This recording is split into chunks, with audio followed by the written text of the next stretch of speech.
I was halfway through passing the mashed potatoes when my mother looked me dead in the eyes and said, "You work while your sister enjoys, don't like it. Leave." My father didn't even look up from his plate. My younger sister Emma smirked and scrolled on her phone like she was royalty, and I was the maid. That was the night I realized I wasn't their daughter. I was their unpaid servant. So I put the spoon down, wiped my hands on the napkin, and decided if they wanted me gone, I'd leave, but I wouldn't just disappear. Oh no. One day, they'd sit at another dinner table, lap my table and hear words they would never forget. My name is Clara. I'm 24 now, but this story started when I was 19, and still stupid enough to think that if I tried hard enough, my parents would finally love me the way they loved my sister Emma. Emma is 2 years younger than me, blonde, pretty, popular, the kind of girl teachers adored and boys lined up for. My mom, Karen, used to introduce her as our little princess. Me, I was the responsible one, which was just a nicer way of saying the one we can dump everything on. While Emma went to parties, I worked. While Emma slept in, I washed dishes, did laundry, and helped my dad, David, at his small printing shop. I wasn't paid. Apparently, family helps family only applied when I was the one helping. From the time I was 16, any money I earned from part-time jobs went into the household. I'd hand my paycheck over to my dad, and he'd pat my shoulder like I was doing something noble. Meanwhile, they bought Emma a new phone, then a car, when she turned 18. "It's not fair," I whispered once to my mom as we stood in the kitchen. "I work more than Emma. Why does she get everything?" Mom didn't even pause while chopping vegetables. "Because Emma is different. She has potential. People see her. You're strong, you'll survive. Stop whining and be grateful you have a roof over your head." That sentence burrowed into me like a parasite. You're strong, you'll survive. It sounded like a compliment. But what she really meant was, we can break you and you'll still stick around. The night of the dinner, I'd just come home from a double shift, first at the print shop, then at a cafe. I smelled like coffee and ink, and my feet ached.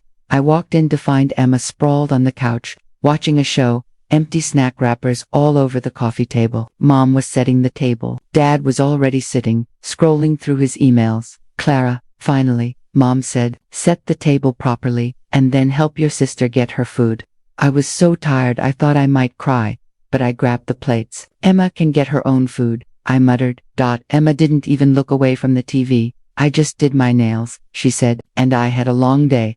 A long day of what? I wanted to scream. Taking selfies, we sat down to eat. The tension felt like a physical thing in the air, heavy and sticky. The TV was off now. Only the clink of cutlery filled the silence. I passed the potatoes to my dad, then to my mom, then turned toward Emma. She didn't move. She just arched an eyebrow like I was a waitress who was late with her order. Something in me snapped. "You have hands, Emma," I said. "Use them." The table went so quiet I could hear the clock ticking in the living room. Mom's single quotes eyes flashed. "Don't talk to your sister like that." Dad's jaw tightened. "You're being disrespectful, Clara." I laughed, but it came out bitter. "Disrespectful. I've been working all day while she's done nothing, and I still have to serve her like I'm some maid. How is that fair?" That's when my mother put her fork down, leaned forward, and said the words that changed my entire life. "You work while your sister enjoys. That's your role. Don't like it." She shrugged. "Leave." My heart pounded in my ears. "You're serious?" Dad finally looked up, his expression cold. "We've done enough for you. You're an adult. If you can't follow the rules in this house, you can leave it." Emma smirked. "You're being dramatic, Clara. Just pass the potatoes."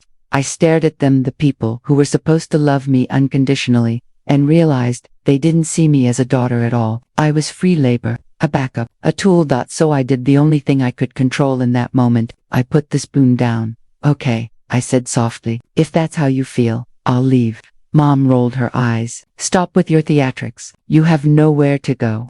She was wrong. I had one place, my grandmother, Margaret. She lived about 40 minutes away. We weren't super close, but she'd always been kind to me. Little comments, quiet hugs, small slips of cash, "Just for you, dear." Not for the family.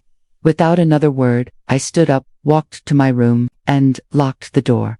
I could hear Mom's muffled voice in the hallway. "She come back out. She always does." This time, I didn't. I grabbed a duffel bag, stuffed clothes into it, took my worn-out laptop, and my documents folder. My hands shook as I texted Grandma Margaret. "Me, Grandma, Can I stay with you for a while? Margaret, of course, dear. Did something happen? Me. I'll explain when I get there. I felt strangely calm as I opened my window and climbed out into the cool night air. I didn't slam doors. I didn't scream. That version of me, the obedient daughter, just quietly stopped existing. Grandma's small house smelled like lavender and old books. When she opened the door and saw my puffy eyes and the duffel bag, she didn't ask anything at first. She just pulled me into a hug. Later, we sat at her kitchen table with cups of tea. The warmth of the mug burned my palms, but it felt grounding. So, she said gently, tell me what my lovely, overworked granddaughter finally got sick of. It all came pouring out. The unpaid work, the expectation to serve Emma, the dinner, the leave if you don't like it. Grandma listened quietly, her eyes growing sadder and sadder. When I finished, she sighed. I was afraid it might come to this. What do you mean? I asked. She hesitated, then stood up and went to her bedroom. When she came back, she was holding a faded folder. She placed it on the table between us. This, she said, was your college fund. My heart stopped. My, what? She opened the folder. Bank statements, old notes in my grandfather's handwriting, a photo of me at 10 years old, grinning with missing teeth. Your grandfather set this up for you when you were born, she explained. He believed in education. He wanted you to have a choice. He loved Emma too. But this, she tapped the folder, was specifically in your name. My hands shook as I flipped through the papers. The account had once held a lot of money, enough for college, maybe even more. But the later statements, they told another story. Withdrawals. Large ones, over and over. The balance now was almost nothing. Where did the money go? I whispered, even though I already knew. Grandma's lips thinned. Your parents asked for access when you were 15. They said it was to manage things properly and make sure it grew. Your grandfather had just passed. I was grieving, and I trusted them. Then Emma suddenly had private dance lessons, a car, expensive trips with friends. It felt like the floor dropped away. Not only had they used me like a servant, they had stolen my future and handed it to Emma with a bow on top. I clenched my jaw so hard it hurt. They told me we couldn't afford college. I said. Grandma reached out and squeezed my hand. I'm so sorry, Clara. I should have checked. But listen to me. Her voice grew firm. You are not staying stuck because of their choices. You are smart, and you are capable. If you want college, we'll find a way. Even if it's slower, even if it's hard. That night, I lay awake, staring at the ceiling of the guest room. My anger burned hot, then strangely cool. They stole from me. They chose her over me, over and over. And that's when the idea of revenge stopped feeling like a guilty thought and started feeling like justice. That next few years were the hardest and most important of my life. I picked up extra shifts at a grocery store and kept working part-time at a cafe. I applied for every scholarship I could find. When I got rejected, I cried for 5 minutes, then applied for 3 more. Sometimes I'd see photos of Emma on social media, cocktails, vacations, outfits that probably cost more than my rent. My parents would comment things like, so proud of our princess. Not once did they call or ask if I was okay. The only text I got from my mother months after I left was, Mom, when you're done being dramatic, you can come home, but you'll have to apologize to your sister. I didn't reply. With Grandma's help, I eventually got into a business administration program at a community college, then transferred to a university with a decent scholarship. I studied like my life depended on it because it did. My professors noticed. I got an internship at a mid-sized marketing firm called Brightline Media. I started as the coffee and spreadsheet girl, but I was good, really good. I understood people, how they thought, what they responded to, probably from a lifetime of trying to read my parents. By T3, I was working full-time at Brightline as a campaign strategist, finishing my degree part-time. The girl who once begged for gas money was now making more than my parents had ever made at the print shop. And then, without warning, they came back into my life. It started with a missed call from Mom, then another, then a text. Mom, Clara, we need to talk. It's important. Mom, answer your mother. Mom, this is about family. The old me would have panicked. The new me stared at the screen, then put my phone face down and finished my meeting. Later that night, curiosity got the better of me. I called her back. She picked up on the first ring. Clara, finally. Hi, Mom, I said carefully. There was no how are you? No, I've missed you. She jumped straight in. We're having some financial difficulties, she said. The shop isn't doing well. Financial difficulties, she said. The shop isn't doing well.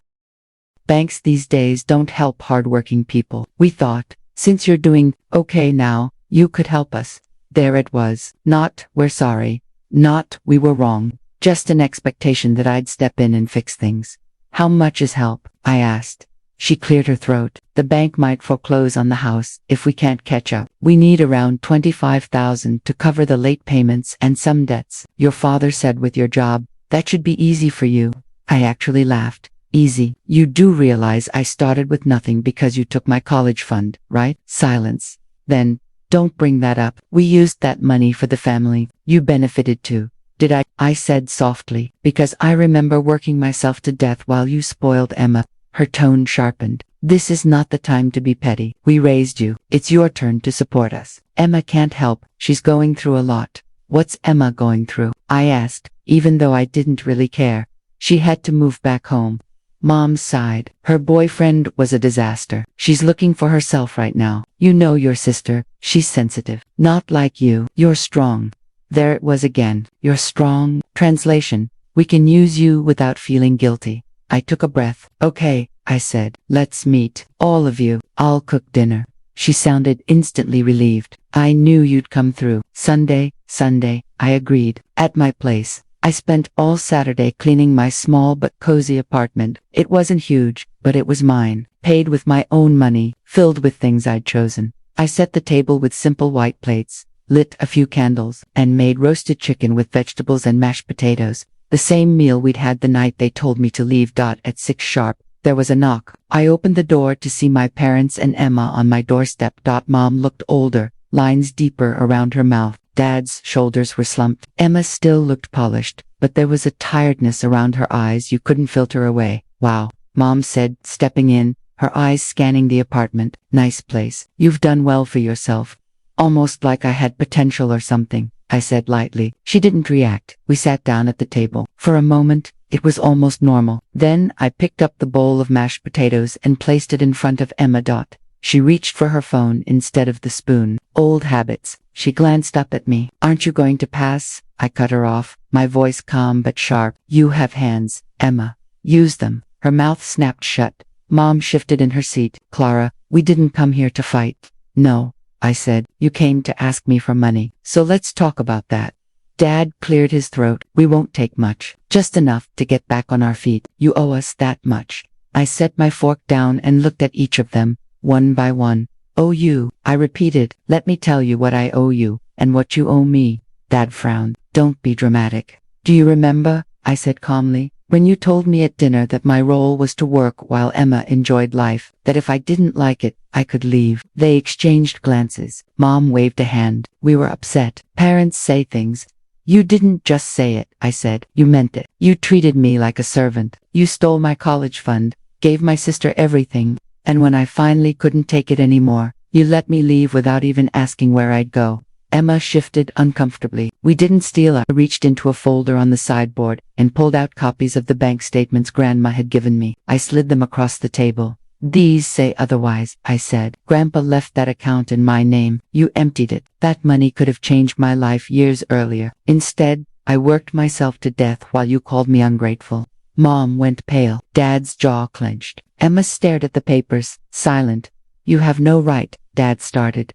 I have every right, I cut in, because while you were busy labeling me strong so you could abuse that strength, I was rebuilding myself from nothing. Grandma helped me. Scholarships helped me. You did not. The room buzzed with tension. So no, I continued. I don't owe you anything. I am not your backup plan. I am not your emergency wallet. Mom's eyes filled with tears. Where are your parents? She whispered. You're really going to let us lose the house? I held her gaze. The part of me that once would have folded felt quiet, steady. I'm not making you lose anything, I said. You made choices. You chose to favor Emma. You chose to steal from me. You chose to kick me out. I chose to survive. We all live with our choices.